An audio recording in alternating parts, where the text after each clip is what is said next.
अखंड मंथन के सभी दर्शकों को नमस्कार। मैं हूं शेखर त्रिपाठी और आप देख रहे हैं हमारा यूट्यूब चैनल अखंड मंथन। दर्शकों, समुद्र की लहरें सिर्फ किनारों से टकराने के लिए नहीं होती हैं, कभी कभी वो पूरी सभ्यता को निगलने की चेतावनी भी लेकर आ रही हैं। मुंबई, कोलकाता, चेन्नई और कोच्चि, भारतीय उपमहाद्वीप के ये बड़े शहर आज समुद्र के निशाने पर हैं। मुंबई भारत की आर्थिक राजधानी, लेकिन ये शहर समुद्र के बिल्कुल किनारे खड़ा है। आईपीसीसी की रिपोर्ट कहती है, अगर समुद्र स्तर 1 मीटर भी बढ़ गया तो नारीमन पॉइंट, बांद्रा और जुहू जैसे इलाके डूब जाएंगे। नासा का डेटा बताता है 2050 तक करीब 80 लाख लोग इससे प्रभावित होंगे। ज्योतिष की माने तो 2027 में शनि और नेपच्यून का योग जल तत्व पर दबाव बढ़ाने वाला है, मतलब अरब सागर की लहरें और आक्रामक होंगी। भविष्यवाणी स्पष्ट है, मुंबई का आर्थिक ताज पानी में डूब सकता है। कोलकाता की कहानी भी एक नाजुक मोड़ पर खड़ी है। गंगा डेल्टा पर बसा ये शहर पहले ही हर साल बाढ़ झेलता है। रिपोर्ट्स कहती हैं कि 2050 तक सुंदरबन और साउथ 24 परगना पूरी तरह से डूब सकते हैं। करीब 1.5 करोड़ लोग इसमें बेघर हो जाएंगे। ज्योतिष कहता है, राहु जब कर्क राशि में गोचर करता है तो जल जनित आपदाएं और तेज हो जाती हैं, यानी कोलकाता सचमुच बंगाल की वेनिस बन सकता है, लेकिन मजबूरी में। चेन्नई की विडंबना तो सबसे अलग है। यहाँ कभी पानी की किल्लत होती है तो कभी समुद्र का पानी शहर निगलने लगता है। हर साल तटीय रेखा पर समुद्र स्तर 3 से 5 मिलीमीटर बढ़ रहा है। 2015 की बाढ़ ने दिखा दिया था कि शहर कितना असुरक्षित है।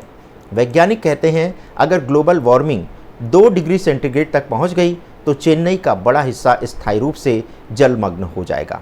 ज्योतिष भी चेतावनी दे रहा है कि मीन राशि पर ग्रहों का दबाव 2029 तक बना रहेगा, मतलब यहाँ जल संकट और जल प्रलय दोनों साथ साथ होंगे। और अब कोच्चि की बात करते हैं, केरल का मोती, लेकिन खतरे में सबसे आगे। यहाँ समुद्र स्तर बढ़ने की रफ्तार भारत में सबसे तेज है। कोच्चि का बंदरगाह और एयरपोर्ट 2050 तक डूबने की सूची में आ चुके हैं। वर्ल्ड बैंक कह चुका है, लाखों लोग क्लाइमेट रिफ्यूजी बनेंगे। ज्योतिष में केतु का मीन राशि में गोचर समुद्री आपदाओं को और भड़का सकता है, यानी कोच्चि भविष्य में भारत का जल शरणार्थी केंद्र बन सकता है। अब सोचिए, अगर ये चारों शहर जल प्रलय की चपेट में आ गए तो क्या होगा। भारत की जीडीपी का लगभग 30% डूब जाएगा।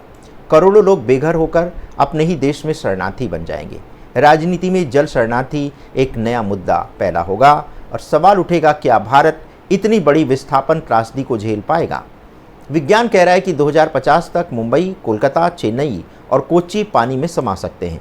ज्योतिष कह रहा है कि 2025 से 2030 के बीच जल तत्व का प्रकोप शुरू होने वाला है। अब फैसला हमारे हाथ में है, या तो हम प्रकृति के साथ समझौता कर लें या फिर आने वाली पीढ़ियां हमसे पूछेंगी, जब चेतावनी साफ थी तो इंसान सोया क्यों रहा। तो दर्शकों, ये था जल प्रलय को लेकर के हमारा भविष्य विश्लेषण, जिसमें हमने ज्योतिष और विज्ञान दोनों के माध्यम से आपको बताया है कि किस प्रकार से भारत के कुछ बड़े आर्थिक शहर, जिसमें मुंबई और कोलकाता और चेन्नई, ये बड़े जो आर्थिक उत्पादन के केंद्र हैं, ये एक बड़े जल संकट में फंसने वाले हैं। समय बताएगा कि ये भविष्यवाणी सत्य होगी या नहीं, लेकिन खतरा स्पष्ट है और यही कारण है कि अब सिर्फ हम ज्योतिष का ही सहारा नहीं लेते हैं, बल्कि ज्योतिष के तथ्यों को एक तरह से परखने के लिए हम विज्ञान से भी पूछते हैं कि क्या ज्योतिष जो संकेत दे रहा है, क्या विज्ञान भी इससे सहमत है। और जवाब मिलता है हाँ, बिल्कुल 90% तक विज्ञान ज्योतिष की भविष्यवाणियों को पूरी तरह से समर्थन दे रहा है। और भविष्य के समाचार हमारी इसी श्रृंखला की एक अद्भुत कड़ी है, जिसमें हम विज्ञान और ज्योतिष दोनों के माध्यम से आपको भविष्यवाणी करके बता रहे हैं, ताकि आपको ये ना लगे कि बातें हवाई हो रही हैं। तो आज के अंक में बस इतना ही। मिलते हैं अगले एपिसोड में, तब तक के लिए हमें अनुमति दें। धन्यवाद, नमस्कार।